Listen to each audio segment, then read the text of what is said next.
Hey everyone, today I'll be sharing my review and build of this TIE Fighter kit STL. This model was made by Raccoon Design.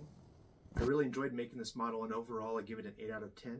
Throughout the video I will give ratings of the print itself, post-production, and of course the wow factor. Please be sure to subscribe and check out the free STL file in the description. Let's get started.